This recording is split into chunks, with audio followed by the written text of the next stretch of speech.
मुझे नया चीज़ मिला है कि वर्क फ्रॉम होम नर्सेस भी है यहाँ तो। कंपल्सरी ना कि नाइट करनी ही करनी है। सबसे अच्छी बात यहाँ कोई कंपल्शन नहीं है। अगर तुम्हें नाइट नहीं करनी तो तुम मना कर दो कि काम है बट उतना हेक्टिक नहीं है। आप hello everyone, this side Pankaj Yadav, nursing officer AIIMS Delhi. तो जैसा कि आप सब लोगों को पता है, ऊपर मैं कोशिश करता हूं आपको जो अपनी नर्सिंग है उससे बियॉन्ड सब कुछ दिखाने की। लेकिन नर्सिंग के अंदर सिर्फ नोरसेट नहीं होता है और नोरसेट से भी बियॉन्ड चीजें होती है। तो इसी का बहुत नेक्स्ट लेवल एग्जांपल सेट करते हुए आप सारे लोगों के सामने मैं मिलाना चाहता हूं मेरी एम्स दिल्ली से जो अभी फिलहाल न्यूजीलैंड के अंदर वर्किंग में है स्टाफ, जो नोरसेट की ज्वाइनिंग के बाद में डायरेक्ट न्यूजीलैंड गए हैं और आपको सारा वो खुद ही बताएंगे कैसे क्या है, क्या प्रोसीजर है और क्या सैलरी मिलती है, क्या वर्कलोड है, जाना चाहिए नहीं जाना चाहिए, सारा सब कुछ आपको वो खुद ही बताएंगी। तो प्लीज मैं आप सारे लोगों से स्वागत करता हूं, कहता हूं और बाकी इसके अलावा हर्षिता से रिक्वेस्ट करता हूं कि प्लीज आप अपना इंट्रोडक्शन दे कि जो भी है आपके बारे में प्लीज बताइए सारे बच्चों को। अ, मेरा नाम हर्षिता है। मैं पहले एम्स दिल्ली में वर्किंग थी।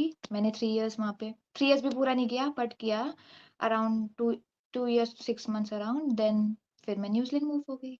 यहाँ पे भी मुझे ज़्यादा टाइम नहीं हुआ, अराउंड 8 मंथ्स। आपकी रैंक क्या आई थी हर्षिता उस टाइम के ऊपर? 317। हाँ। 317 रैंक थी, चलो बहुत अच्छी बात है। देखो, अच्छा सेकंड आप पास आउट कब हुए और कौन से कॉलेज से पास आउट हुए, थोड़ा बहुत बताइए प्लीज बच्चों को। मैं पास आउट 2019 की हूँ। दिल्ली से मेरा कॉलेज है, मिशनरी कॉलेज है, बहुत स्ट्रिक्ट है पर मैं उसी के यहाँ पर हूँ, जो भी था वहीं से हुआ। फिर 2020 नॉर्सेट क्लियर किया। 2024 जनवरी मैं न्यूजीलैंड मूव हुई। चलो सेकंड बात, ठीक है, आपने 2019 के अंदर आप पास आउट हुए, 2020 के अंदर आपको नॉर्थ से 2020 के अंदर सिलेक्शन हो गया और 2021 में ज्वाइनिंग हो गई, चलो बहुत अच्छी बात है। देन इसके बाद में मैं सेकंड क्वेश्चन आपसे मैं पूछना चाहता हूँ, दैट इज कि ठीक है आपका तो एम्स दिल्ली मिल गया था आपको, काफी अच्छी इसका ब्रांड है, सारा सब कुछ ठीक था, तो इसके बाद में आपके दिमाग के अंदर ऐसा कब आया कि यार नहीं अभी भी काफी कुछ और करना है, सेटिस्फाइड मैं नहीं हूँ मेरी जॉब से, मेरी चीजों से, या फिर कुछ भी जो आपको ऐसा लगा कि यार मुझे बाहर की तरफ देखना चाहिए कि मैं बाहर जाके भी जॉब करना चाहती हूँ, क्या आपका दिमाग के अंदर उस टाइम पे माइंड सेट था, प्लीज सारे बच्चों को बताइए। ऐसा कुछ नहीं था कि मैंने पहले से प्लान किया था कि मुझे गवर्नमेंट जॉब छोड़ के बाहर जाना है। गवर्नमेंट जॉब का भी प्लानिंग नहीं था बट हो गया। उसके बाद फिर यहाँ जब दिल्ली एम्स जॉइन किया तो यहाँ पे इतने सारे लोग मेरे से पहले थे, वेटेज इतना लंबा है कि मेरा प्रमोशन का कोई चांस नहीं बनता था। फिर मैंने अपने सीनियर से भी डिस्कस किया कि एमएससी करने जाऊँ, क्या करूँ? बट कोई यूज़फुल मुझे लगा नहीं क्योंकि फिर एमएससी करके भी सेम चीज़ करनी पड़ती। तो कुछ और इंडिया में ऑप्शन नहीं दिख रहा था, तो मैंने बाहर का सोच लिया। फिर न्यूज़ीलैंड भी मैंने इसलिए चूज़ किया क्योंकि न्यूज़ीलैंड आपका इंडिया का एक्सपीरियंस काउंट करता है, जो आपकी सैलरी होती है वो आपके एक्सपीरियंस के बेसिस पे होती है। इसलिए मैंने फिर न्यूज़ीलैंड ऑप्शन कंसिडर कर लिया। अच्छा, आपने न्यूजीलैंड क्यों नहीं क्यों किया, मतलब बहुत सारे और भी तो अदर कंट्रीज है जहाँ हुँ। पे आप जा सकते हो, जहाँ पे आपके पास में स्कोप होते हैं, तो आपने न्यूजीलैंड क्यों चूज किया?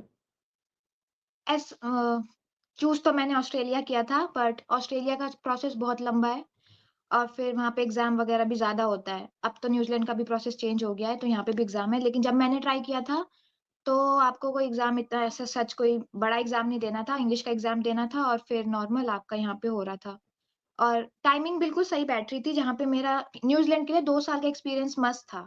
मेरा 2 साल का एक्सपीरियंस पूरा हो रहा था एम्स दिल्ली का। तो मैंने सोचा कि फिर न्यूज़ीलैंड मूव करते हैं।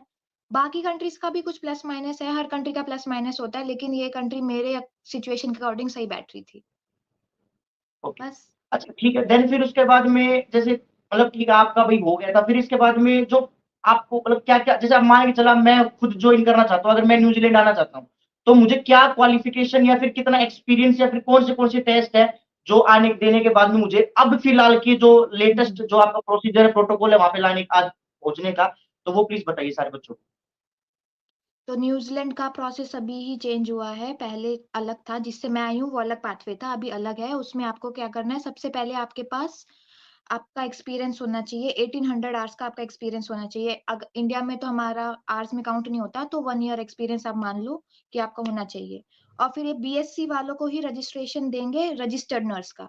अगर आपने जीएनएम किया हुआ है, तो आपको एनरोल्ड नर्स का एक्सपीरियंस लाइसेंस मिलेगा, रजिस्टर्ड नर्स का नहीं मिलता है। फिर जब आपके पास एक्सपीरियंस हो गया, अब एक्सपीरियंस है तो आपके पास वैलिड लाइसेंस तो होगा ही, जहाँ पे भी आप प्रैक्टिस कर रहे हो वहाँ का वैलिड लाइसेंस होना चाहिए। आपकी जो डिग्री है वो बीएससी नर्सिंग होनी चाहिए, अगर रजिस्टर्ड नर्स की बात कर रहे हैं हम। फिर आपको जो एग्ज़ाम देने हैं, वो सबसे पहले आपको इंग्लिश एग्ज़ाम देना है। आप आइल्स या ओईटी दे सकते हो। आइल्स तो कोई भी दे सकता है, उसका ऐसे कुछ नहीं है कि कोई पर्टिकुलर प्रोफ़ेशन का ही देगा, लेकिन जो ओईटी होता है, वो सिर्फ़ मेडिकल प्रोफ़ेशन वाले देते हैं। तो मोस्टली मेडिकल प्रोफ़ेशन वाले ओईटी चूज़ करते हैं क्योंकि उन्हें लगता है ईज़ी है। आपकी अपनी प्रेफ़रेंस है कि आप आइल्स देना चाहते हो या ओईटी देना चाहते हो। इसमें स्कोरिंग होती है, आपको आइल्स की बात करें तो 7 ईच चाहिए स्पीकिंग, रीडिंग एंड लिसनिंग में, और राइटिंग में आपका 6.5 चलेगा। ऐसी ओईटी में 350 चाहिए सब में, और बाकी राइटिंग में 300 चलेगा। और सिर्फ न्यूज़ीलैंड ऐसा कंट्री है जो क्लबिंग एक्सेप्ट करता है। अगर आपकी एक सिटिंग में ऐसे मार्क्स आपके नहीं आए तो आप दोबारा पेपर दो और दोनों एग्ज़ाम का स्कोर कंबाइन कर सकते हो। बाकी किसी कंट्री में ये आपको फैसिलिटी नहीं मिलती। उसके बाद जब आपका इंग्लिश का टेस्ट हो गया, उसके बाद फिर आपको देना है एक थियरी एग्ज़ाम, जो आप अपनी होम कंट्री में दे सकते हो। एमसीक्यू क्वेश्चन जैसे अपना नॉर्सेट आता है वैसे ही, नॉर्सेट जितना टफ नहीं होएगा, ईज़ी होता है। थोड़ा न्यूज़ीलैंड से रिलेटेड होगा, आपका इंडियन सिनेरियो नहीं चलता। वो देना है, उसमें भी आपके 2 पार्ट हैं, पार्ट ए एंड बी, तो वो थियरी और नर्सिंग से रिलेटेड होगा। जब आपका थियरी एग्ज़ाम क्लियर हो जाएगा, तो आपको प्रैक्टिकल एग्ज़ाम देने के लिए न्यूज़ीलैंड आना पड़ेगा, जिसे मॉस्की कहते हैं। उसमें आपके 10 स्टेशंस होंगे और आपको वो 10 स्टेशंस पूरे करने हैं, पूरे 10 स्टेशंस में पास होना है, तभी आपको रजिस्ट्रेशन मिलता है। तो बस, जब ये आपके तीनों एग्ज़ाम क्लियर हो जाएँगे, तब आपको यहाँ का रजिस्ट्रेशन मिल जाएगा, फिर आप as a registered nurse New Zealand में काम कर सकते हो। चलो मतलब काफ़ी ठीक-ठाक प्रोसीजर है, प्रोटोकॉल है कि भई आपको वहाँ तक जाने के लिए अच्छी बात है और मुझे देखो इस चीज़ में इंडिविजुअल चॉइस होती है हर इंसान की, है ना? किसी को कुछ चाहिए लाइफ़ से, किसी को जॉब से कुछ चाहिए, सबकी अपनी-अपनी इंडिविजुअल चॉइस होती है। तो बट जैसे तुमने तो कुछ लेगेसी से हट के कुछ किया ना, मतलब जनरली ये बहुत कम होता है ऐसे जो लोग कि एम्स दिल्ली जॉइन करते हैं, उसके बाद फिर बाहर जाते हैं। मतलब अगर आप 100 लोग जाते हो तो उसमें से 5-7 लोग जाते होंगे ज़्यादातर, बाकी तो सब एकदम एक लेवल पे आने के बाद में इंडिया के अंदर तुमने बियॉन्ड उस चीज से ज्यादा सोचा, तो बहुत अच्छी बात है ना कि भाई तुमने एक लेगेसी से हटके कुछ अलग किया। देन इसके बाद में सेकंड मैं नेक्स्ट क्वेश्चन पूछता हूँ उनसे कि भाई ठीक है आपने सारा प्रोसीजर बता दिया कि भाई आप ऐसे ऐसे आ सकते हो, क्या है क्या नहीं है। बस एक बार नेक्स्ट क्वेश्चन में आप ये बताइए कि मतलब क्या ड्यूटी आवर्स है वहां के, क्या मतलब रूटीन है आपका, या फिर भाई कितना वर्कलोड है टाइप ऑफ, कि आप क्या बोलना चाहोगे उस सारी चीजों के ऊपर। अब देखो, सबका अपना इंडिविजुअल एक्सपीरियंस रहता है, जो मेरा है मैं वो बता सकती हूँ। मैंने एम्स दिल्ली में काम किया है, वो भी गैस्ट्रो, जो कि सबसे बिज़ी एरिया है, मेन बिल्डिंग आपको पता ही है। तो उसके कंपैरिज़न में बिल्कुल काम नहीं है। काम है बट उतना हेक्टिक नहीं है, आपका वर्क लाइफ बैलेंस बहुत अच्छा है, और यहाँ पे जैसे अपने यहाँ तो कंपल्सरी ना कि नाइट करनी ही करनी है। सबसे अच्छी बात, यहाँ कोई कंपल्शन नहीं है। अगर तुम्हें नाइट नहीं करनी तो तुम मना कर दो कि मुझे रोस्टेड शिफ्ट नहीं चाहिए, मुझे ऐसे स्पेसिफिक आवर्स चाहिए, मुझे स्पेसिफिक डेज़ पे ही चाहिए। परमानेंट, पार्ट टाइम, कैजुअल बहुत सारे ऑप्शन हैं यहाँ। पे रेट भी आपकी शिफ्ट के अकॉर्डिंग है। अगर आप इवनिंग शिफ्ट, नाइट शिफ्ट कर रहे हो तो उसका पे रेट अलग है। आप वीकेंड पे या हॉलिडे पे काम कर रहे हो तो उसका पे रेट और अच्छा है। तो ये अच्छी बात है कि अपना अपना अपना तुम अपना खुद का टाइम दे रहे हो तो उसका रिवॉर्ड भी तो अच्छा मिल रहा है। अच्छा और मतलब ड्यूटी आवर्स क्या है आपके, मतलब कितने से कितने बजे तक शिफ्ट होती है और शिफ्टिंग होती है क्या, आप मतलब वहां का सीन है। 6 आवर्स की भी शिफ्ट अवेलेबल है, 8 आवर्स की भी अवेलेबल है, 12 आवर्स की भी करना चाहो वो भी कर सकते हो, 9 टू 5 करना चाहो तो वो भी कर सकते हो। उल्टा अभी मुझे नया चीज़ मिला है कि वर्क फ्रॉम होम नर्सेस भी हैं यहाँ तो। Very good very good very good. यहाँ पे तो जो लेवल है नोरसेट का अलग होता जा रहा है, वहां पे वर्क फ्रॉम होम हो रहा है, वेरी गुड। नहीं, यहाँ बहुत सारे ऑप्शन हैं, और मेरे को मेनली तो बेड साइड नर्सिंग मैं ज़्यादा टाइम तक नहीं करना चाहती थी, और मैं भी अभी एक्सप्लोर कर रही हूँ, मैं बेड साइड से दूर ही जाना चाहती हूँ, जितना दूर जा सकूँ। तो जो भी ऑप्शन मिलेगा मैं अपडेट करती रहूँगी। सही। अच्छा ऑफ कितने मिलते हैं आपको वहां पे महीने के। महीने के ऑफ तो वैसे ही सेम जैसे अपना होता है, 8 ऑफ आप ले, रोटेशनल ऑफ है, आप जैसे चाहो वैसे ले सकते हो। एनुअल लीव्स भी 30 लीव्स मिलती हैं। आप अगर बीमार हो रहे हो तो सिक लीव आपको साल की 10 हैं, और कोई मर गया, कुछ हो गया, ना हो ऐसा तो उसकी लीव अलग मिलती है। तो मतलब बहुत सारी देखो, हुँ, हाँ मतलब कहने का मतलब काफी फ्लेक्सिबल ड्यूटी है आपकी, मतलब आप अपनी तरीके से मैनिपुलेट कर सकते हो लगभग आपकी हुँ। पूरी ड्यूटीज को कि भाई कैसे, कब ऑफ चाहिए, कब ड्यूटी चाहिए, कितने घंटे की चाहिए, ये सारा सब कुछ आपके हाथ में होता है मतलब। हाँ जी, जब आप कॉन्ट्रैक्ट साइन करोगे तो आपसे वो पूछा जाएगा कि आपको कैसा वाला चाहिए। जैसी अवेलेबिलिटी होगी जिस भी डिपार्टमेंट में, उसके अकॉर्डिंग आपको मिल जाता है। और डिपार्टमेंट कैसे अलॉट होता है वहाँ पे?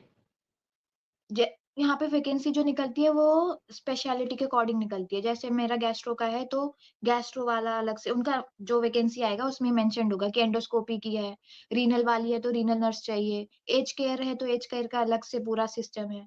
तो सबका अलग-अलग स्पेशलिटी वाइज़ है। अच्छा, और लास्ट इसी पूरे क्वेश्चन के अंदर कि भाई तुम्हें कितनी सैलरी मिलती है, जो कि लगभग मुझे यहाँ पे जितने भी लोग हैं ना, मैं खुद भी ये चीज के अंदर क्यूरियस हूँ कि भाई मतलब क्योंकि सारे के सारे लोग जो बाहर जाते हैं वो ये सोचते हैं कि यार पैसे काफी है, काफी अच्छी वो है।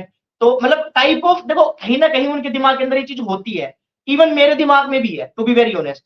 हाँ, तो तो मैं आज मुझे गलतफहमी क्लियर करना चाहती हूँ। पैसों के हाँ, लिए आ प्लीज रहे आप हो सारे तो बच्चों को बिल्कुल मत बताइए जाओ। कि क्या उनके हुँ। माइंडसेट होना चाहिए इस हिसाब से, प्लीज बताइए कि पैसों के लिए लाखों आ रहे रुपए हो तो मिलते हैं मत वहां आओ पे। भाई, सीधी बात है, पैसों के लिए आ रहे हो मत आओ। हाँ, प्राइवेट जॉब अगर इंडिया में कर रहे हो तो ठीक है, फिर तो आ जाओ, फिर कुछ नहीं सोचना। गवर्नमेंट जॉब है और सिर्फ़ पैसों के लिए आ रहे हो तो मत आओ, क्योंकि जितना कमाते हो उतना खर्चा भी है और फिर सब कुछ लगता है। तुम घर से दूर भी हो, सब कुछ आपको खुद ही मैनेज करना है। सिर्फ़ पैसा आपका एक वो पॉइंट नहीं होना चाहिए डिसाइड करने का, उसके अलावा बहुत सारे फैक्टर्स हैं, उसे कंसीडर करो तब मूव करने की सोचना। और रही बात सैलरी की तो यहाँ पे आपको 35 मतलब आर्ली सैलरी मिलता है, कितना आवर्स आप काम करोगे उसके अकॉर्डिंग है। तो 35 to 40 New Zealand dollar, New Zealand dollar की बात हो रही है। कन्फ्यूज़न होती है लोगों को। एक यहाँ पे 1 डॉलर यानी कि 50 रुपीज़ लगा लो अपना। 35 टू 40 आपकी मिल जाती है 1 आवर की। ये मैं ओके मिनिमम बता रही हूँ, नॉर्मल आप अगर डे शिफ्ट कर रहे हो तो। अगर आप दूसरी नाइट शिफ्ट या वीकेंड पे हो तो पे रेट अच्छा है और अच्छा है। ओके। तो मतलब खर्चा भी है और प्लस में देन इसके बाद में नेक्स्ट क्वेश्चन मैं आपसे पूछता हूँ दैट इज कि हुँ। आपके हिसाब से मतलब अगर मैं आपसे पूछूं कि बेस्ट क्या है, मतलब अब्रोड के अंदर जॉब करना बेस्ट है या इंडिया के अंदर जॉब करना बेस्ट है? कहाँ जॉब कर रहे हो उस पे डिपेंड करता है। आँख बंद करके हाँ, बाहर आना भी कोई सेंस नहीं बनता। क्या लाइफ में चाहिए उस पे डिपेंड रहो और जो मेन लोगों की मेंटालिटी कि बाहर बहुत पैसा है, ये है, वो है, नहीं है, इतना भी नहीं है। और कुछ चीज़ों की वैल्यू आप पैसों से नहीं लगा सकते ना। सही बात, सही बात। मैं को अभी ज़्यादा टाइम नहीं हुआ पर मुझे पता है मेरे घर पे अगर कोई बीमार पड़ता है तो मैं एम्स लेके जा सकती थी, अब कौन लेके जाएगा? सही बात। तो सोच समझ के आना चाहिए। अगर आपका वहाँ पे ज़्यादा कुछ सेटलमेंट नहीं हो रहा है तो ठीक है आ जाओ या फिर आपको कुछ ज़्यादा ही मुझे बैक साइड नहीं करना था। ऐसा अगर उल्टा-पुल्टा दिमाग में ख़्याल आता है तो आ जाओ। सही बात, ये चीज तो है कहीं ना कहीं। हर इंसान का अपना अपना मतलब भाई इंडिविजुअल चॉइस होती है इस चीज के अंदर कि भाई किसी को बाहर किसी चीज के लिए जाना है, कोई कैसे जाता है। ये बढ़िया है, बताने के कि बहुत अच्छा है, बाहर बहुत अच्छा है। कुछ चीज़ें नहीं अच्छी। जैसे दिल्ली के कंपैरिजन में अगर अपन जैसे न्यूजीलैंड के एनवायरनमेंट को कंपेयर करें कि भाई किस टाइप का एनवायरनमेंट है, लाइफस्टाइल कैसी है, तो क्या कहना है सोबिस पे? न्यूज़ीलैंड बहुत शांत देश है। दूर-दूर तक कोई दिखाई नहीं देता। मेरे को ड्राइविंग नहीं आती, मैं पब्लिक ट्रांसपोर्ट यूज़ करती हूँ यहाँ पे। अपनी दिल्ली मेट्रो की वो भीड़-भड़क्का यहाँ कुछ है ही नहीं, खाली पड़ी है। हाँ, वीकेंड बहुत बोरिंग है, 6 बजे सब बंद हो जाता है। तो बंदा छुट्टी बनाने कहाँ जाए मेरे को समझ नहीं आता। सही बात है, सही बात है। बाकी हाँ, पॉल्यूशन नहीं है, बादल बढ़िया मतलब सीनरी तो बहुत अच्छी है। आप वो घर से बाहर बस देखने की देर है, बहुत अच्छा-अच्छा आपको व्यू मिलेगा, उसकी कोई दिक्कत नहीं है। बट वही है ना मतलब कि सुकून है, अपना मेंटल मेंटल पीस रहती है, अगर आप अलग से बैठे रहे हो तो मेंटल अलग से बैठ के चाय की कॉफी वगैरह आराम से बैठ के पी सकते हो है। बहुत अच्छा व्यू है, वेदर भी अच्छा है। बहुत जैसे कंट्रीज़ में होता है ना कि हार्श वेदर है, बहुत ज़्यादा ठंड है, यहाँ कुछ नहीं है। दिल्ली की ठंड यहाँ अभी ठंड चल रही है, मैं स्वेटर में हूँ। तो यहाँ की ठंड दिल्ली की ठंड की जैसी नहीं है, कम है। चलो फिर तो सही है। आफ्टर ज्वाइनिंग के बाद में पीआर कितने दिन बाद मिल जाते हैं, क्या उसका मतलब वो होता है, मतलब बेसिक चीजें नीड होती है कि भाई ये तो चाहिए आपको ये? तो न्यूज़ीलैंड में नर्सेज़ जो हैं वो ग्रीन लिस्ट में है। ग्रीन लिस्ट मतलब आप डायरेक्ट पीआर अप्लाई कर सकते हो। आपको कोई स्टडी वीज़ा, वर्क वीज़ा लेने की नीड नहीं है। तो आपके पास बस जॉब ऑफ़र होना चाहिए। मेरा रजिस्ट्रेशन पूरा हुआ, मेरे को जब जॉब ऑफ़र मिला तो मैंने अपनी रेज़िडेंसी की, पीआर की फ़ाइल लगा दी। विदिन 21 डेज़ वो आ जाती है। मेरी 2 वीक्स के बाद 3rd वीक पूरा होने से पहले आ गई थी। ओके, तो हाँ, तो बाकी इसके अलावा हर्षिता से अगर किसी को और ज्यादा क्वेश्चंस पूछने हैं या फिर बात करनी है रिगार्डिंग डाउट है आपके कि कैसे आप बाहर जा सकते हो, क्या है क्या नहीं है, तो मैं इंस्टाग्राम आईडी मेंशन कर दूंगा यहाँ पे भी, और बाकी खुद हर्षिता बता देगी किस नाम से आप की इंस्टाग्राम आईडी है, जिससे कि जो और बच्चों के डाउट्स रह गए हैं किन्हीं के, तो वो आपसे जाके बात कर सके। प्लीज सारे बच्चों को बता दीजिए। तो आप मुझे इंस्टा पे फ़ॉलो कर सकते हो। मेरे इंस्टा चैनल का नाम है नर्सिंग डिलेमा, क्योंकि मैं भी डिलेमा में ही रहती हूँ। तो I think I can help you बस। हाँ, तो अगर फिर भी किसी को ऐसा लगता है कि अगर भाई डाउट है या फिर कोई क्वेश्चन पूछना, तो आप पर्सनली जाके बात कर सकते हो, मैसेज कर सकते हो, और जो भी आपके जो दिल के अंदर रिगार्डिंग डाउट्स है वो सारे क्लियर कर सकते हो। हाँ, तो यही सारा सब कुछ था इस वीडियो के अंदर। मैंने कोशिश की है आप सारे लोगों को बियॉन्ड जो मैं डेली वीडियोस बनाता हूँ उससे अलग दिखाने की कुछ कोशिश की है मैंने आप सारे लोगों के। कोई भी आपका डाउट रह जाता है फिर भी स्टिल, तो आप कमेंट सेक्शन के अंदर मुझे बता सकते हैं, या फिर इसके अलावा जो हर्षिता ने अपनी इंस्टाग्राम आईडी है उनके पास में आप मैसेज करके पूछ सकते हो डायरेक्टली, जो भी आपको डाउट रह जाते हैं। ठीक है, तो यही सारा सब कुछ था इस वीडियो के अंदर। वीडियो अच्छी लगी तो लाइक जरूर कर देना, चैनल को जरूर सब्सक्राइब करके जाना। नोरसेट 7 आने वाला है, उसके रिगार्डिंग में सारी वीडियोस डेली बेसिस के ऊपर या हर अल्टरनेटिव बेस पर आपको बना ही रहा हूं, मैं बताते रहता हूं। और फिर भी कोई डाउट रहता है तो मेरी इंस्टाग्राम आईडी पे मैसेज कर लेना, पंकज JTNN सर्च मार लेना, बाकी ऊपर आ ही रही होगी आपके सामने, तो वहां पे जाके मेरे पास मैसेज कर सकते हो, बात कर सकते हो। और टेलीग्राम चैनल पे जरूर ज्वाइन कर लेना, 16,000 से ज्यादा बच्चों ने ज्वाइन किया, आप भी जाके ज्वाइन कर सकते हो। उसके अंदर मैंने प्रीवियस ईयर सारे पेपर डाले हुए, तो यही सारा सब कुछ था इस वीडियो के अंदर। बाकी मिलते हैं नेक्स्ट मोटिवेशनल वीडियो में, तब तक के लिए खुश रहे, माँ बाप का नाम रोशन करते रहे। जय हिंद, जय भारत और जय भोलेनाथ।